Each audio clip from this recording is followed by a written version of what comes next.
what sort of opportunity is it? And in fact, there's a good place to start, Phil. Question we've had in there. Will Brendan be able to guide Leicester to 7th this season? This season? Oh, I don't think so. I don't think so. Not this season, because the teams that are above them, Wolves, Watford, are playing so well at the moment.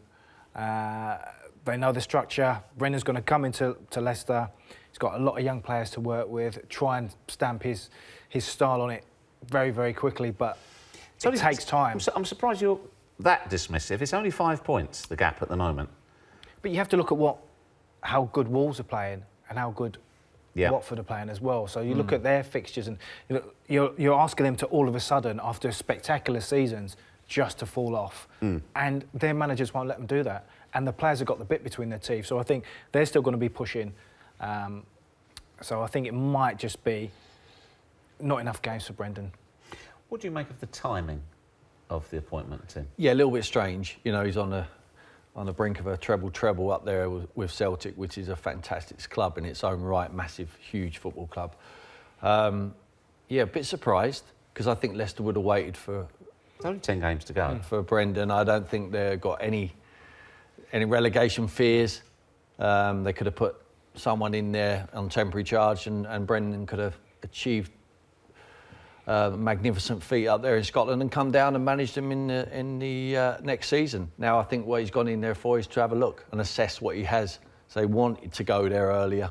He wants to take this opportunity now, the last 10 games, to have a look at what he has, speak to the board, speak to the recruitment guys and tell them what he thinks he needs to finish 7th, because that will be their target, 6th or 7th next season, which would be like any other team winning the league. I don't think, realistically, Leicester are ever going to emulate what they've done previously. Yes, it's unthinkable for them possibly to win the Premier League ever again, with the teams what are involved now and the strength in depth what the opposition have.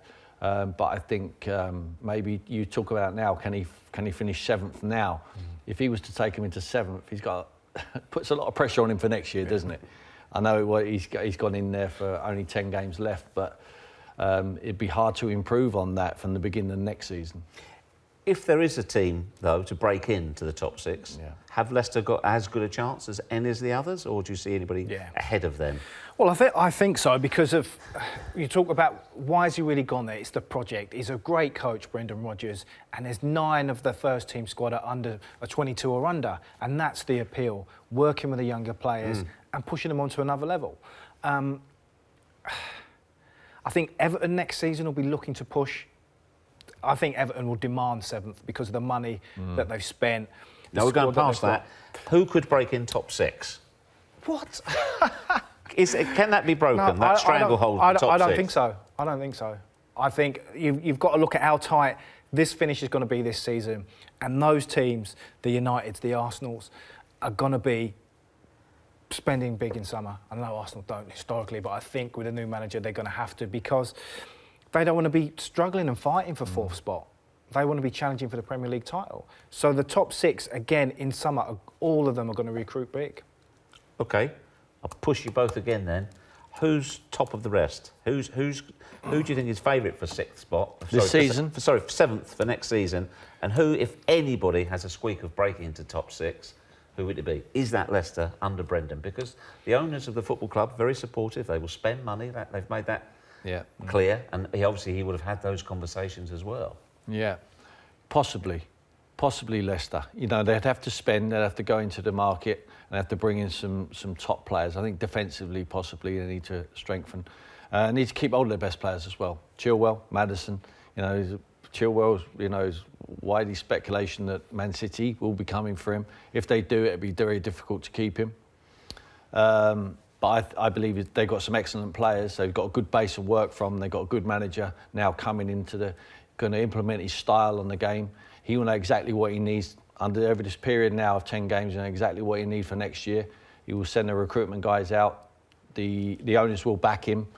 So yeah, if anyone is going to break into it, I think you could be right. I think it could be Leicester. How quickly or otherwise would you expect Brendan to put his stamp on Leicester City? He oversaw. He was at the game. He didn't oversee it. He watched the game. Mike Stowell took the team in midweek. Do you think in these last few days he'll have lent heavily on him, and in the build-up to Watford, not too much to change? I think what he wants to do is get them playing counter-attacking football again. You know, they were very pedantic under Peel, very slow, possession-based. It's not them. They weren't utilising Vardy at all. And I think Brendan knows that, and he goes straight in. All you have to do is look at him, the images of him already on the training pitch, the smiles on the faces of some of the players. Ben Chilwell today or yesterday gave a glowing assessment of the manager's first hours at the club. So there's a positivity already. So I think we're going to see a different Leicester already over the weekend. How good is the squad that he's inherited there? Yeah, it's decent enough. You know, it's not a squad that can break into the top 6 at the moment. You know, that's a monopoly up there, and I think that they're way off that. When I look at their squad in depth, outside their top 11, even their top 11, is it good enough? No. I think they need to strengthen. And like I say, I think Brendan certainly will use this opportunity now to identify some targets and bring them into the football club. Possibly might be dipping into his old team up there at Celtic. Where do you think Leicester, as a football club, the owners and the administrators, where do you think they see themselves? Well, in the future, yes. I think they see themselves higher than where they are at the moment, hence why they keep making managerial changes.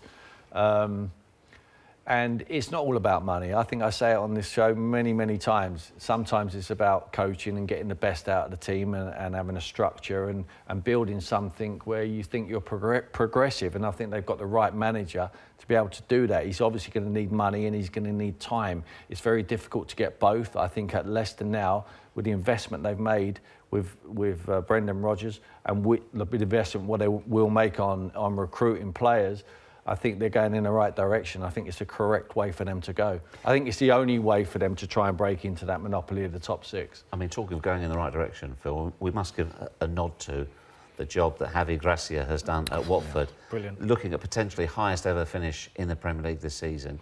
It seems to have done without fuss, without noise, just under the radar. Magnificent season. Yeah, he's got them playing some great football, aggressive. He's got a lot of athletes there, play at a good pace as well. And he's got a nice manner about him. He speaks well, says the right things, but he clearly knows the game. He sets his team up to be hard to beat away from home, but yet at home, you know, go out to win games, and that's the right attitude to have. We've said it before though about Watford managers. We've said it about Marco Silva, how well he's doing, you know, and it can all, the wheels can come off there. The difference is with the model of Watford and the Pozo family, who I love their model, and they know what they are. They're not going to keep older players. They don't want to keep older players. There comes a price where they just cannot keep them, and they sell them. That is their market, and they bring in other players. And I love it. I love what they do, and I think the Watford fans now understand their model. That is the club they're at, and they're enjoying the ride of playing and upsetting some of the top teams, certainly at home. I think if they need to improve, it is like playing against Liverpool at the weekend. The other night. Midweek. They can capitulate at times. You know, it's trying to eliminate that capitulation, because sometimes they can go 1 and 2 behind and then the floodgates open. I think if they can eradicate that, and I believe that he can do that, he can look at that, but the important thing is keeping on their top players. Decore, you know, Pereira, you know, Kapue, who's shown it, he's an excellent player. Ben Foster's been fantastic. Foster's been outstanding. What a great signing he's been. But they know they need the Cleverleys of this world, you know, and they got a core of British players in there, but they also recruit brilliantly. I would suggest they're possibly one of the best recruitment across Europe. They've got their eyes on every player at a price, at the right price, and they bring them in and they improve them in the biggest shop window in the world, which is the English Premier League.